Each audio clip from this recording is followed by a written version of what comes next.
യുദ്ധം ഇറാന് വൻ നേട്ടമാവുകയാണ്. അമേരിക്കയുടെ താട് സംവിധാനങ്ങൾ പരക്കെ തകർന്നു. ചുങ്കം വഴിയും ഇറാന് വൻ നേട്ടം. മാത്രമല്ല, വന്നാശത്തിലേക്ക് ഇസ്രയേലും കൂപ്പുകുത്തുകയാണ്. സമ്പദ് വ്യവസ്ഥയുടെ ഹൃദയത്തിൽ നാഡി പോലെ പ്രവർത്തിക്കുന്ന ഒരു കടൽപാതയുണ്ട്. അതാണ് ഹോർമുസ് കടലിടുക്ക്. ലോകത്തിലെ എണ്ണവാതക വിതരണത്തിന്റെ ഏകദേശം 20% കടന്നുപോകുന്ന ഈ ഒരു ചെറുതായിട്ടുള്ള കടലിടുക്ക് ഒരു സാധാരണ ജലപാതയല്ല എന്നത് എല്ലാവർക്കും ഇതിനോടകം തന്നെ മനസ്സിലായിട്ടുണ്ട്. അത് ആഗോള സാമ്പത്തിക ശക്തി സമവാക്യങ്ങളുടെ നിർണായകമായിട്ടുള്ള കേന്ദ്രമാണ്. ഈ കേന്ദ്രമാണ് ഇന്ന് സ്തംഭിച്ചു നിൽക്കുന്നത്. ഇസ്രയേലും അമേരിക്കയും ഇതിന് പിന്നിൽ, ഈ ഒരു സ്തംഭനത്തിന് പിന്നിൽ ഒരു കാരണമായി തീർന്നിട്ടുള്ളത്. എന്തായാലും അവരുടെ ഒരു നിർബന്ധ ബുദ്ധിക്കാണ് ഇന്ന് ഇറാൻ ആ ഒരു കടലിടുക്ക് നിയന്ത്രിച്ച് അത് അടയ്ക്കുന്ന ഒരു അവസ്ഥയിലേക്ക് പോയിരിക്കുന്നതും ലോകം മൊത്തം ഒരു ചെറിയ രീതിയിലുള്ള പ്രതിസന്ധി നേരിടുന്നത്. ഇന്നത് വീണ്ടും ലോകത്തിന്റെ ശ്രദ്ധാകേന്ദ്രമായിരിക്കുകയാണ്. അവിടെ ഉയർന്നു വരുന്ന സംഘർഷങ്ങളും നിയന്ത്രണങ്ങളും കൊണ്ടാണ് ഇറാൻ ഈ ഒരു പാതയിൽ ഏർപ്പെടുത്തിയ നിയന്ത്രണങ്ങൾ ഒരു താൽക്കാലിക സൈനിക നീക്കം എന്നതിലുപരി ഒരു ദീർഘകാല ഭൗമരാഷ്ട്രീയ തന്ത്രത്തിന്റെ ഭാഗമായാണ് പല നിരീക്ഷകരും ഇതിനെ കാണുന്നത്. പാശ്ചാത്യ രാജ്യങ്ങളുടെ ഉപരോധങ്ങളും സമ്മർദ്ദങ്ങളും നേരിടുന്ന സാഹചര്യത്തിൽ ഈ ഒരു സ്വന്തം ഭൗമസ്ഥിതി ഒരു ആയുധമായി ഉപയോഗിക്കുന്ന രീതിയാണ് ഇറാൻ സ്ഥിരീകരിക്കുന്നത്. കടലിടുക്കിലൂടെ കടന്നു പോകുന്ന കപ്പലുകളെ നിയന്ത്രിക്കുകയും അവർക്ക് സുരക്ഷ ഉറപ്പാക്കുന്നതിന്റെ പേരിൽ ഒരു തരത്തിലുള്ള ടോൾ ബൂത്ത് സംവിധാനം നടപ്പിലാക്കുകയും ചെയ്തതോടെയാണ് ഈ പ്രദേശം ഒരു സാമ്പത്തിക സമ്മർദ്ദ കേന്ദ്രമായിട്ട് മാറിയിരിക്കുന്നത്. അത് ഇറാനെ സംബന്ധിച്ചിടത്തോളം ഇറാന് വലിയൊരു നേട്ടമായിട്ട് കണക്കാക്കാം. പക്ഷേ മറ്റു രാജ്യങ്ങളെ സംബന്ധിച്ച് അവർക്കതൊരു നഷ്ടമാണ്. എന്തായാലും ഈ ഒരു സംവിധാനത്തിന്റെ പ്രവർത്തനം വളരെ കൃത്യവും സങ്കീർണവുമാണ്. കപ്പലുകൾക്ക് കടന്നു പോകാൻ മുൻകൂർ അനുമതി ആവശ്യമാണ്. അല്ലാത്ത പക്ഷം കപ്പലുകൾ ചുട്ടരിക്കപ്പെടുമെന്നുള്ള ഇറാന്റെ നിലപാട് നിലനിൽക്കെ അങ്ങനെ പോകുന്ന കപ്പലൊക്കെ ആക്രമിക്കപ്പെട്ടിട്ടുണ്ട്. അവരുടെ ചരക്ക്, യാത്രാമാർഗം, ജീവനക്കാരുടെ വിവരങ്ങൾ എന്നിവ പരിശോധിച്ച ശേഷമാണ് പ്രവേശനം അനുവദിക്കുന്നത്. ഇനി ഈ പ്രക്രിയയിൽ ഇറാന്റെ ഇസ്ലാമിക് റവല്യൂഷണറി ഗാർഡ് കോർപ്പസ് പ്രധാന പങ്ക് വഹിക്കുന്നുണ്ട്. IRGC ആണ് ഇതിനെല്ലാം ഏകദേശം ഒരു കാര്യങ്ങൾ തീരുമാനിക്കുന്നതും അതിൻ്റെതായുള്ള നീക്കങ്ങളൊക്കെ നടത്തുന്നത്.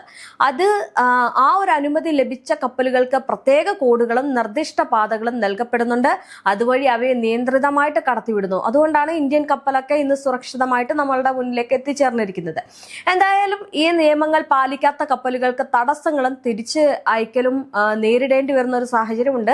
ഇനി അത് മാത്രമല്ല, ഞാൻ നേരത്തെ പറഞ്ഞതുപോലെ ആക്രമിക്കപ്പെടുന്ന ഒരു സാഹചര്യം ഉണ്ടാകുന്നത്, അതായത് കപ്പലുകൾ കത്തിയെരിയുന്ന ഒരു സാഹചര്യവും ഉണ്ടായിട്ടുണ്ട്. ഇതിന്റെ ഫലമായിട്ട് ലോക വ്യാപാര വ്യവസ്ഥയിൽ വലിയ തിരിച്ചടി ഉണ്ടായിരിക്കുകയാണ്. ഹോർമുസ് വഴിയുള്ള ഗതാഗതം തടസ്സപ്പെട്ടതോടെ ആയിരക്കണക്കിന് കപ്പലുകൾ കടലിൽ കുടുങ്ങിക്കിടക്കുകയാണ്. എണ്ണവില കുത്തനെ ഉയർന്നതോടെ ഇതിനോടകം തന്നെ നിസ്സഹായ അവസ്ഥയിലായിരുന്നു ആഗോള സമ്പദ് വ്യവസ്ഥ. കൂടുതൽ സമ്മർദ്ദത്തിലായിട്ടുണ്ട്. ഈ പല രാജ്യങ്ങളും ഇന്ധനവില വർദ്ധിച്ചതോടെ ഒരു സാധാരണ ജനങ്ങളുടെ ജീവിത ചെലവ് ഉയർത്തുന്നതും വലിയൊരു തിരിച്ചടിയായിട്ടുണ്ട്. ചില രാജ്യങ്ങൾ ഇന്ധന റേഷനിങ് നടപ്പിലാക്കുകയും വ്യവസായ ഉൽപാദനം കുറയ്ക്കുകയും ചെയ്തിട്ടുണ്ട്. എന്തായാലും വലിയൊരു സമ്പദ് പ്രതിസന്ധിയാണ് ഇപ്പോൾ നേരിട്ടുകൊണ്ടിരിക്കുന്നത്. എന്തായാലും ഈ ഒരു സാഹചര്യത്തിൽ ഇറാന്റെ നിലപാട് വ്യത്യസ്തമായിട്ടുള്ള ഒരു വാദം മുന്നോട്ട് വെക്കുകയാണ്. അവരുടെ കാഴ്ചപ്പാടിൽ സ്വന്തം സമുദ്ര അതിർത്തിയിലൂടെ കടന്നു പോകുന്ന കപ്പലുകൾക്ക് സുരക്ഷ നൽകുന്നതിനായിട്ട് ഫീസ് ഈടാക്കുന്നതാണ് അതൊരു അസാധാരണമല്ല എന്നതാണ് ഇറാന്റെ വാദം. കൂടാതെ ഈ ഒരു യുദ്ധ സാഹചര്യത്തിൽ ദേശീയ സുരക്ഷ ഉറപ്പാക്കാൻ വേണ്ടി നിയന്ത്രണങ്ങൾ അനിവാര്യമാണെന്ന വാദവും അവർ ഉന്നയിക്കുന്നുണ്ട്. എന്തായാലും ഇതെല്ലാം നടക്കുമ്പോൾ തന്നെ അന്താരാഷ്ട്ര നിയമങ്ങളായിട്ടുള്ള അൻക്ലോസ് സംബന്ധിച്ച് വ്യാഖ്യാന വ്യത്യാസങ്ങളും അവിടെ വലിയ വിവാദങ്ങൾക്ക് ഇടയാകുന്നുണ്ട്. കാരണം ഈ ഒരു ഈടാക്കലൊക്കെയാണ് പ്രശ്നമായിരിക്കുന്നത്. എന്തായാലും ഇറാൻ ഈ ഒരു കരാറിൽ ഒപ്പുവെച്ചിട്ടുണ്ട് എങ്കിലും അതിന്റെ നിയമബാധ്യതയെക്കുറിച്ച് അവർക്ക് വ്യത്യസ്തമായ നിലപാടാണുള്ളത്. അതേസമയം തന്നെ ലോകത്തിന്റെ പ്രതികരണം ശക്തമാണ്. ചില രാജ്യങ്ങളും അന്താരാഷ്ട്ര സംഘടനകളും ഈ ഒരു നടപടിയെ സാമ്പത്തിക സമ്മർദ്ദം എന്നും ചിലർ സാമ്പത്തിക ഭീഷണി എന്നും വിശേഷിപ്പിക്കുന്നു. എന്നാൽ മറ്റു ചിലർ ഇതൊരു പ്രതിരോധ തന്ത്രമായിട്ട് കാണുന്നത് ഒരു രാജ്യത്തിന് നേരിടേണ്ടി വരുന്ന ഉപരോധങ്ങൾക്കും സൈനിക സമ്മർദ്ദങ്ങൾക്കും നൽകിയ മറുപടിയായിട്ടാണ്. ഈ ഒരു വ്യത്യസ്ത വിലയിരുത്തലുകൾ തന്നെ ഇന്നത്തെ ലോക രാഷ്ട്രീയത്തിന്റെ സങ്കീർണത വ്യക്തമാക്കുന്നുണ്ട്. ഇനി ഹോർമുസ് കടലിടുക്ക് ഇന്നൊരു സാധാരണ ജലപാതയല്ല, അത് ഒരു ഭൗമരാഷ്ട്രീയ ആയുധമാണ്.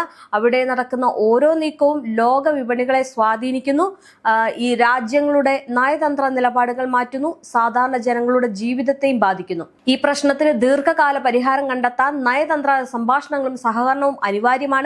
ഇല്ലെങ്കിൽ ഈ ചെറിയ കടലിടുക്ക് തന്നെ ആഗോള സമ്പദ് വ്യവസ്ഥയെ കുലുക്കുന്ന ഒരു വലിയ ശക്തിയായിട്ട് തുടരുമെന്നതിൽ സംശയമില്ല.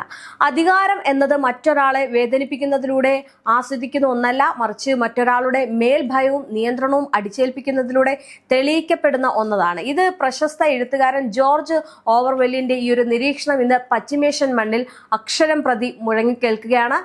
ഇപ്പൊ സാമ്പത്തിക നഷ്ടം മാത്രമല്ല, പശ്ചിമേഷ്യ മൊത്തത്തിൽ യുദ്ധത്തിൽ ആകെ പുകഞ്ഞിരിക്കുകയാണ്. ലോകം ഇന്ന് സാക്ഷ്യം വഹിക്കുന്നത് വേറൊരു സൈനിക നീക്കം മാത്രമല്ല, മറിച്ച് ആഗോള ആധിപത്യത്തിന്റെ കരുത്ത് കാട്ടാൻ നിൽക്കുന്ന അമേരിക്കയും പതിറ്റാണ്ടുകളായി ഉപരോധങ്ങളെയും സമ്മർദ്ദങ്ങളെയും അതിജീവിച്ച് സ്വന്തം നിലപാടിൽ ഉറച്ചു നിൽക്കുന്ന ഇറാനും തമ്മിലുള്ള അതിശക്തമായിട്ടുള്ള ഒരു ആശയ പോരാട്ടത്തിനാണ്. മാത്രമല്ല അവിടെയും വലിയ രീതിയിലുള്ള മാറ്റങ്ങൾ ഇറാൻ കൊണ്ടുവന്നിരിക്കുകയാണ്. ഹോർമുസ് കടലിടുക്ക് മാത്രമല്ല കേട്ടോ, ഈ ഒരു സൈനിക വിന്യാസം കൂടുതലാക്കുന്ന ഒരു നീക്കവും കൂടി ഇപ്പൊ ഇറാൻ നടത്തുന്നുണ്ട്. ഇത് വെറും ഒരു മിസൈലുകൾ തമ്മിലുള്ള ഏറ്റുമുട്ടലല്ല, മറിച്ച് അധികാരം എന്ന വാക്കിന്റെ യഥാർത്ഥ അർത്ഥം എന്താണെന്ന് ആഗോള രാഷ്ട്രീയത്തോട് ചോദിക്കുന്ന വലിയൊരു ചോദ്യചിഹ്നമാണ്. എന്തായാലും അമേരിക്കയുടെ സൈനിക വ്യൂഹങ്ങളും കൂറ്റൻ യുദ്ധക്കപ്പലുകളും ഗൾഫ് തീരങ്ങളിൽ അണിനിരക്കുമ്പോൾ അത് കേവലം ഒരു സൈനിക അഭ്യാസമല്ല. BSS പോലുള്ള അത്യാധുനിക കപ്പലുകളും ഏത് നിമിഷവും ആകാശത്ത് നിന്ന് പറന്നിറങ്ങാൻ സജ്ജമായ എയർബോൺ ഡിവിഷനുകളും വിന്യസിക്കപ്പെടുമ്പോൾ അമേരിക്ക ലക്ഷ്യമിടുന്നത് കൃത്യമായിട്ടുള്ള ഒരു യുദ്ധം തന്നെയാണ്. ഈ യുദ്ധം മുന്നോട്ട് പോവുകയാണെങ്കിൽ ഞാൻ നേരത്തെ പറഞ്ഞതുപോലെ തന്നെ ഹോർമുസ് കടലിടുക്കിന്റെ അവസ്ഥ വളരെ ദയനീയമായി പോകും. അവിടെ ഒരു ഒറ്റ കപ്പൽ പോലും പോകാൻ പിന്നീട് ഇറാൻ അനുവദിക്കില്ല. അങ്ങനെയാണെങ്കിൽ ലോകം മൊത്തത്തിൽ ഇരുട്ടിലാകും. എന്തായാലും ഇതൊക്കെ നടക്കുമ്പോൾ മറുവശത്ത് ഈ അമേരിക്കയുടെ, ഞാൻ ഇപ്പൊ പറഞ്ഞതുപോലെ തന്നെ വലിയൊരു സന്നാഹം നിറയുകയാണ്. എന്നാൽ ഇറാന്റെ ഭാഗം നോക്കിക്കേ, ഇവിടെ ഈ ഒരു വൻ സന്നാഹങ്ങളെ ഇറാൻ നേരിടുന്നത് ഭയത്തോടു കൂടിയല്ല, മറിച്ച് തന്ത്രപരമായിട്ടുള്ള നിശബ്ദതയോടും അതിശക്തമായിട്ടുള്ള പ്രതിരോധത്തോടും കൂടിയാണ്. നേരിട്ടുള്ള ഒരു യുദ്ധത്തിനേക്കാൾ ശത്രുവിനെ അമ്പരപ്പിക്കുന്ന അസമമായിട്ടുള്ള യുദ്ധതന്ത്രമാണ് ഇവിടെ ഇറാൻ പരീക്ഷിക്കുന്നത്. അത്യാധുനിക യുദ്ധവിമാനങ്ങളെക്കാൾ ഫലപ്രദമായിട്ടുള്ള ഡ്രോണുകളും കൃത്യതയാർന്ന മിസൈലുകളും ഉപയോഗിച്ച് പ്രതിരോധ കവചം തീർക്കുന്ന ഇറാൻ ഒരേ സമയം നയതന്ത്ര തലത്തിലും സൈനിക തലത്തിലും അമേരിക്കയെ വെല്ലുവിളിക്കുന്നുണ്ട്. ഒരു പശ്ചാത്തലത്തിൽ പറയുകയാണെങ്കിൽ ഇറാനിലുടനീളം നടക്കുന്ന വൻതോതിലുള്ള റിക്രൂട്ട്മെന്റ് ഒരു സാധാരണ സൈനിക നീക്കമായിട്ട് മാത്രം കാണാൻ കഴിയുകയില്ല. തസ്നീം വാർത്താ ഏജൻസി പുറത്തുവിട്ട വിവരങ്ങൾ പ്രകാരം രാജ്യത്തുടനീളമുള്ള റിക്രൂട്ട്മെന്റ് കേന്ദ്രങ്ങളിലേക്ക് യുവാക്കളുടെ വൻ ഒഴുക്കാണ് ദൃശ്യമാകുന്നത്. നമ്മളത് കഴിഞ്ഞ വീഡിയോയിൽ പറഞ്ഞാണ്. എന്തായാലും ഈ സന്നദ്ധ സേവകരായിട്ടുള്ള ഏകദേശം 1 ദശലക്ഷത്തിലധികം, അതായത് 10 ലക്ഷം പോരാളികളെയാണ് ഇറാനിൽ നിലവിൽ യുദ്ധത്തിനായിട്ട് സജ്ജമാക്കിയിരിക്കുന്നത്. ഇസ്ലാമിക് റവല്യൂഷണറി ഗാർഡ് കോർപ്പസ്, ഒരു സാധാരണ സൈന്യം, സന്നദ്ധ സേനയായിട്ടുള്ള ബാസിജ് എന്നിവയുടെ നേതൃത്വത്തിൽ ഈ ഒരു പോരാളികൾക്ക് കൃത്യമായിട്ടുള്ള പരിശീലനം നൽകി കഴിഞ്ഞിട്ടുണ്ട്. അമേരിക്കൻ സൈനികർ ഇറാനിയൻ മണ്ണിൽ കാലുകുത്തിയാൽ അത് അവർക്ക് ഒരു ചരിത്ര നരകമായിരിക്കും എന്നാണ് ഇറാനിയൻ സൈനിക വൃത്തങ്ങൾ നൽകുന്ന മുന്നറിയിപ്പ്. തങ്ങളുടെ ഭൂപ്രകൃതിയും ഭൂഗർഭ മിസൈൽ കേന്ദ്രങ്ങളും ഉപയോഗിച്ച് അമേരിക്കൻ സൈന്യത്തിന് കനത്ത നാശനഷ്ടങ്ങൾ വരുത്താൻ തങ്ങൾക്ക് കഴിയുമെന്ന് ഇറാൻ വിശ്വസിക്കുന്നുണ്ട്. എന്തായാലും അതൊരു രാജ്യത്തിന്റെ ആത്മാവിന്റെ പ്രകടനമാണ് കേട്ടോ. ഈ യുവാക്കളും സാധാരണ പൗരന്മാരും സന്നദ്ധമായിട്ട് മുന്നോട്ട് വരുന്നത് അവരുടെ ദേശസ്നേഹത്തിന്റെ ആഴം വ്യക്തമാക്കുന്നുണ്ട്. ഈ ബാസിജ് സേനയും ഇസ്ലാമിക് റവല്യൂഷണറി ഗാർഡ് കോർപ്പസും സാധാരണ സൈന്യവും ഒക്കെയായി ഒരുമിച്ച് പ്രവർത്തിച്ച് ഒരു ദശലക്ഷത്തിലധികം പോരാളികളെ ഒരുമിപ്പിക്കാൻ ശ്രമിക്കുന്നതായിട്ട് റിപ്പോർട്ടുകൾ സൂചിപ്പിക്കുന്നു. ഇത് വെറും ഒരു സംഖ്യയുടെ ശക്തിയല്ല, ഇത് ആത്മവിശ്വാസത്തിന്റെയും അവരുടെ സ്വാഭിമാനത്തിന്റെയും പ്രതിരോധത്തിന്റെയും ശക്തിയാണ്. എന്തായാലും ഇറാന്റെ നിലപാട് ഇവിടെ വളരെ വ്യക്തമാണ്. അവരുടെ മണ്ണിലേക്ക് ആരെങ്കിലും കടന്നു കയറുകയാണെങ്കിൽ അതിന് ശക്തമായിട്ടുള്ള മറുപടി ഉണ്ടായിരിക്കുമെന്നാണ് പറഞ്ഞിരിക്കുന്നത്. ചരിത്രം പലതവണ തെളിയിച്ചിട്ടുണ്ട്. സ്വന്തം രാജ്യത്തെ സംരക്ഷിക്കാൻ തയ്യാറായ ഒരു ജനതയെ കീഴടക്കുക എളുപ്പമല്ല. ഇറാൻ അതിന്റെ ഏറ്റവും വലിയ ഉദാഹരണമാണ്. ഇറാഖ് യുദ്ധകാലത്ത് പോലും അതീവ സമ്മർദ്ദങ്ങൾക്ക് നേരിട്ടിട്ടും രാജ്യത്തിന്റെ ആത്മവിശ്വാസം തകരാതെ നിലനിന്നിരുന്നു. അമേരിക്കയുടെ സൈനിക നീക്കങ്ങളും അത്ര തന്നെ ശക്തമാണ്. USS ട്രിപ്പോളി, USS ബോക്സർ പോലുള്ള ആംബിഫിയസ് ആക്രമണങ്ങൾ കപ്പലുകൾക്ക് മേഖലകളിലേക്ക് നീങ്ങുന്നതും 82ാമത് എയർബോൺ ഡിവിഷനിലെ സൈനിക വിന്യസിക്കുന്നതും ഒരു വലിയ യുദ്ധസാധ്യതയുള്ള സൂചനകളാണ്. എന്നാൽ ഈ ഒരു നീക്കങ്ങൾക്കിടയിൽ ഇറാൻ കാണിക്കുന്ന ആത്മവിശ്വാസം ശ്രദ്ധേയമാണ്. ഭീഷണികളെ നേരിട്ട് നിൽക്കാനും സ്വന്തം നിലപാട് വിട്ടുകൊടുക്കാതിരിക്കാനും ഇറാൻ തയ്യാറാണെന്ന സന്ദേശമാണ് ഇതിലൂടെ പുറത്തുവരുന്നത്. ഇറാനിയൻ പോരാളികളിൽ കാണുന്ന ആവേശം ഒരു സൈനിക ആവേശം മാത്രമല്ല, അതൊരു ആശയത്തിന്റെ ആവേശം കൂടിയാണ്. അവരുടെ കാഴ്ചപ്പാടിൽ ഇതൊരു പ്രതിരോധ യുദ്ധമാണ്, സ്വന്തം സ്വാഭിമാനത്തിനുമായി നടത്തുന്ന പോരാട്ടം. അതുകൊണ്ട് തന്നെ അവർ പറയുന്ന ചരിത്ര നഗരം എന്നത് വെറും ഒരു വാക്കുകളല്ല, അതൊരു മുന്നറിയിപ്പാണ്. ആരും അവരുടെ മണ്ണിൽ കാൽവെച്ചാൽ അതിന് വലിയ വില നൽകേണ്ടി വരും. എന്തായാലും ഇതൊക്കെ ശ്രദ്ധിക്കേണ്ട മറ്റൊരു വശവും കൂടിയുണ്ട്. അതായത് ഇറാനിയൻ സമ്മർദ്ദങ്ങൾക്ക് വഴങ്ങാത്ത നിലപാട് സ്വീകരിച്ചിരിക്കുന്നു എന്നതാണ്. ഈ ചർച്ചകൾ നടക്കുന്നു എന്ന അമേരിക്കൻ അവകാശവാദങ്ങൾക്കിടയിലും ടെഹ്റാൻ അത് പരസ്യമായിട്ട് നിരസിക്കുകയും ചെയ്തിട്ടുണ്ട്. അവരുടെ സ്വതന്ത്ര നയതന്ത്ര നിലപാടിന്റെ തെളിവാണത്. ഒരു രാജ്യമായി സ്വന്തം നിബന്ധനകളിൽ മാത്രം സംസാരിക്കണമെന്ന ഉറച്ച തീരുമാനമാണ് അവർ പ്രകടിപ്പിക്കുന്നത്. ഇന്നത്തെ ലോകത്തിൽ പല രാജ്യങ്ങളും വലിയ ശക്തികളുടെ സമ്മർദ്ദങ്ങൾക്ക് കീഴടങ്ങുന്ന സാഹചര്യത്തിൽ ഇറാൻ എടുത്തിരിക്കുന്ന ഈ ഒരു നിലപാട് പലർക്കും പ്രചോദനമായിട്ട് മാറുകയാണ്.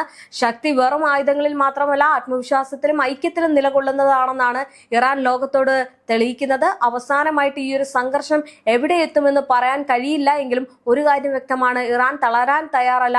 അവരുടെ നിലപാട് ഉറച്ചതാണ്. ലോകശക്തികളുടെ മുന്നിൽ പോലും തലകുനിയാതെ നിൽക്കുന്ന ഒരു രാജ്യത്തിന്റെ കഥയാണിത്. അതുകൊണ്ട് തന്നെ ഈ ഒരു സംഘർഷം വെറും ഒരു യുദ്ധമല്ല, ഒരു ആശയത്തിന്റെ പോരാട്ടമാണ്.